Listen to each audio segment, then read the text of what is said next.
Good morning. My name's Miss Austin, and I'll be reading 33 minutes. Pages 126 to 139.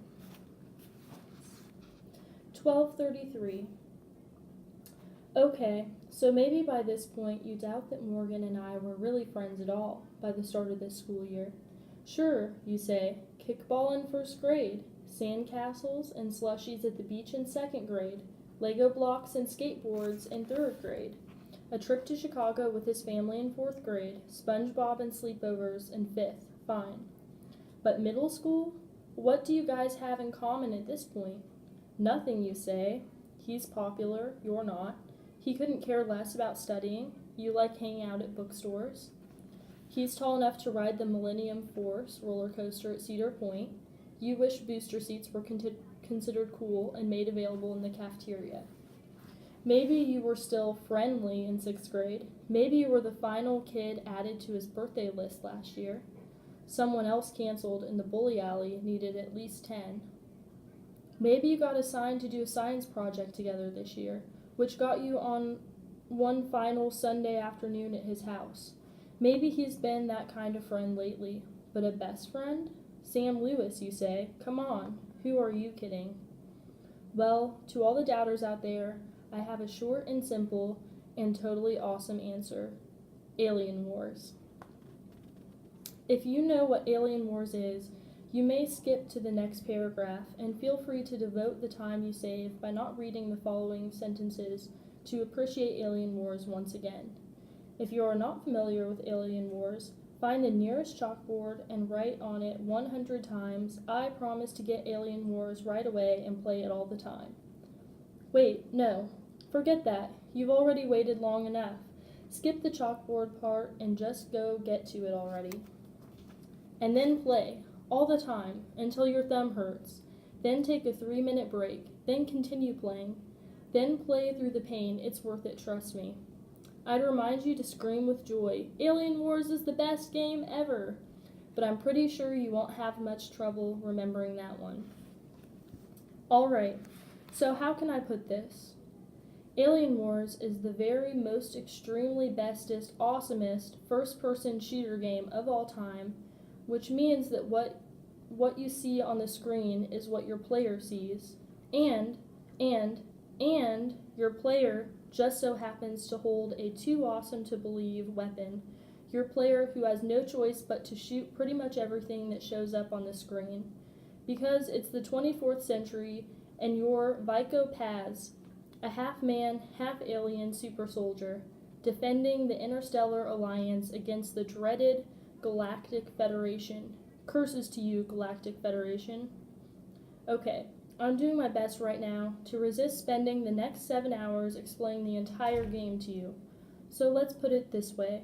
If you like pretending to shoot things, if you like pretending to be the baddest shooter in the 24th century, if you like your shooting to be part of an actual story, in this case a military campaign to save the universe, then Alien Wars equals 10 times more fun than winning the Novi Invitational.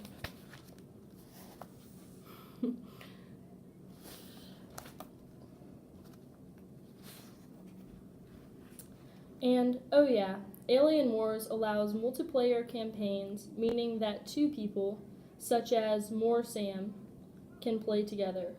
Saturday morning, February last year, my mom is going to be at her studio all day. Morgan is spending the weekend at our place because his parents are in Boston visiting his older brother at college. The night before, we talk about bowling or a movie trip or a trip to 12 Oaks Mall. But that morning, my dad comes into my room, where Morgan and I are still half sleeping. Hey guys, he says. Anyone want to guess how cold it is outside right now? I look out the window, like I might be able to tell by examining the shade of gray everywhere. Then I look at Morgan, who says, I don't know, 5? 5 would be balmy, Morgan, my dad answers. 5 would be trip to the beach weather. 5 below, I say.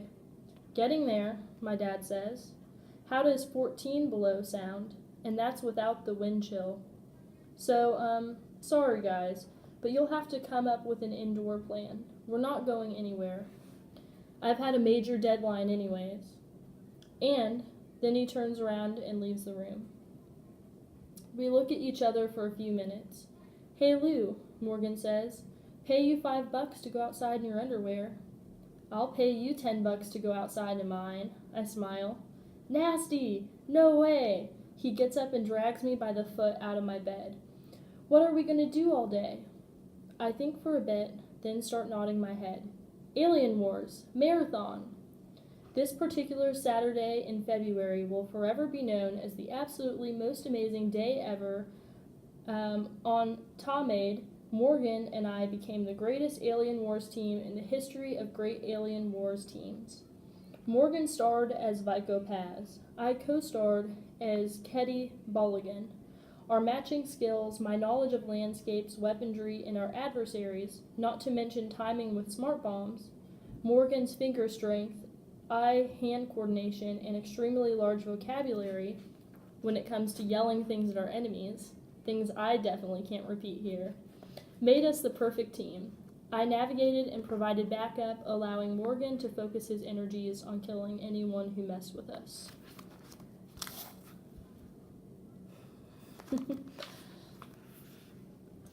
And a lot of unfortunate creatures messed with us.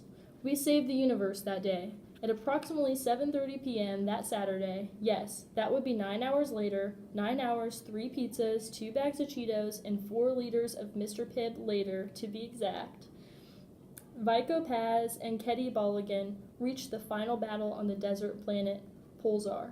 Lock and load, Paz, this is it, I said. See you on the other side, Keddy, Morgan answered. The drums were going nuts in the background until my dad came out to see what all the noise was about. He stood there opposite the 9 million-inch big screen TV we got for Christmas and witnessed the whole thing. Our thumbs were about to fall off, but somehow we killed the last guy who needed killing. Then things got real quiet. Suddenly, the mothership appeared and beamed us up. The screen turned black, and we just sat there in silence together until Morgan said, "Wow." Then I said, "Wow." Then Morgan said, "Wow," again. And I stood up and screamed, "Yes!" Morgan did the same. We shared the best high five in high-fiving history. We ran around the room. We hugged my dad. We hugged the TV. We kissed the Alien Wars case.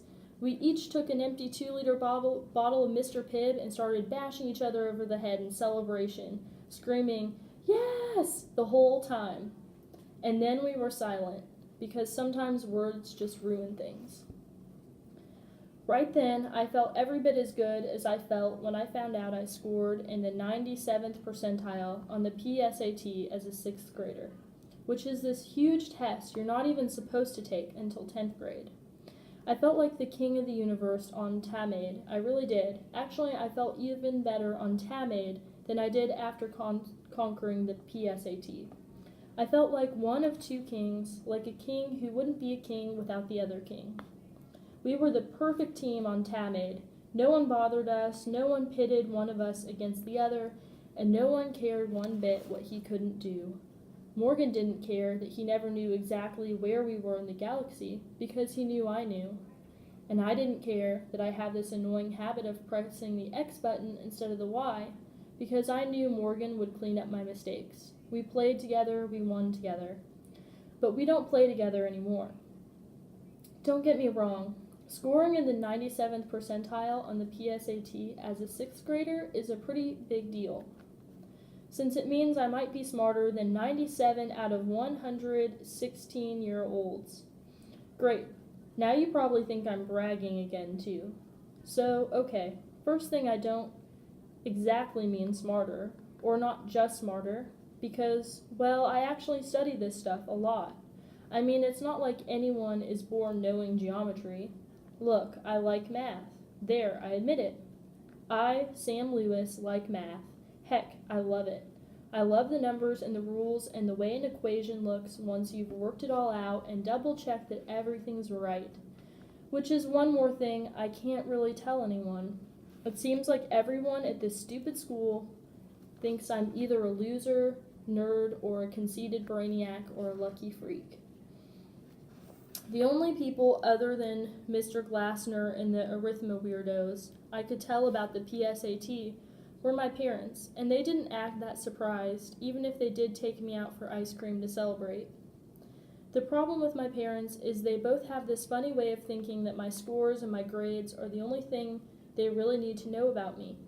Like a few months ago when we got report cards, we always get them on half-day Friday at school. I found out that Morgan, Chris, and Brandon were going to the mall in the afternoon without me. So I go straight home with my stupid report card. When my parents see it, they just keep telling me I'm perfect. They can't even tell anything is wrong because they don't think anything else could matter. Like all A's makes you perfect. But what's so perfect about being a midget with no friends who gets straight A's? Plus, Morgan doesn't even care about my grades or my scores. Lately, whenever he finds out about me acing a test or something, he just gives me that face of his, the one where half his mouth curls up and his eyes get a little bigger than normal, and he looks like he's getting kind of sick. Sick of me. Which is exactly the opposite of how he looked at me after winning Alien Wars. I just know that Morgan felt exactly the same as me then. Because when Vico said, "Kitty, where would I be without you?" every 15 minutes for 9 hours, he had to mean it at least a little. So maybe Morgan threw the bull, or maybe he didn't. I have no idea. All I know is getting him kicked out of school isn't going to get us to TAMAID 2. And looking at him here in the principal's office, with him looking at me, him knowing that his expulsion might just be a word away, I swear I can see him trying to apologize without saying anything, because it's true that Miss Z said he is a decent kid. Maybe he wishes we could get back together and be friends again before the next greatest video game ever comes out. Maybe he actually wants nothing more than the other day below the massive TV. Maybe he knows that TAMAID almost made all the other differences between us not matter. And maybe he still believes that TAMAID 2 will do it again. But that can't exactly happen if he has to enroll at St. Theobald. As for Chris, I'd love to get him out of school and out of my life, but I don't trust the guy. I don't want to be the kid he thinks about all day while serving time at the Park County Home for Screw-Ups. The kid he thinks about getting revenge on for sending him there in the first place. I might be a coward. Okay, I am a coward. I'm definitely a coward, but I'm not a stupid coward. Plus, honestly, I really have no idea who threw the thing. Principal Benson, I'm staring at the floor. Yes, Samuel? I shrug my shoulders, look right at Morgan, and fight off the urge to smile. I didn't see who did it. There was too much stuff going on. Morgan's head pokes forward like he can't believe what he just heard. Are you certain? Principal Benson may be threatening me, but I don't care. Yes. Principal Benson leans across the desk towards Morgan and Chris. Absolutely certain. Yes, sir. I nod. Well, very well, Principal Benson says quickly. Thank you for your time and cooperation, Samuel. You may go to your next class. 6th period is about to begin. Mr. Schwartz and Mr. Tripodero will remain here as I am not yet through with them.